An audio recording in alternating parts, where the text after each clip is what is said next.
বাবার সাথে এভাবে কেন কথা বলতেছেন? আমার বাবা কি করছে? কি করে নাই আপনার আব্বা? আমার ওই গ্রামের যত মানুষ আছে, গরিব মানুষ, সবকে রক্ত চুষে গেছে আপনার বাপ। আমার জীবনটা নষ্ট করছে আপনার বাপে। আমার বাপের সব সম্পত্তি দখল করছে আপনার বাপ। আমি গেছিলাম সর্বশেষ আপনার বাপের কাছে আমার কলেজে পরীক্ষা দিতে। আমি বিশেষ পরীক্ষা দিতে পারি। আমার বোনা খাচ্ছে, বোনা খেত প্রকৌশল একটু টাকা আমার দেয়।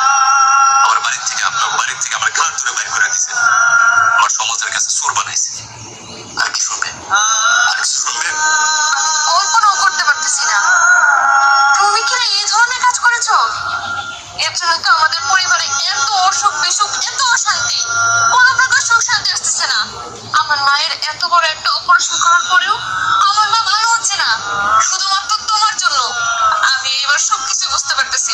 তুমি মানুষ না বাবা, তুমি অমানুষ হয়ে গেছো এই ধন সম্পত্তি লোভে। আমি আর তোমাকে বাবা বলে ডাকতে চাই না, আমার কোনো বাবা নেই।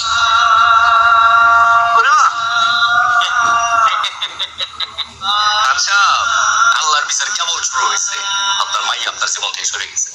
আপনার এই দুনিয়া থেকে সবাই সরে যাবে। আপনি একা থাকবেন। আপনার অর্থ সম্পদ নিয়ে আপনি সারা জীবন। বাবা শোনো,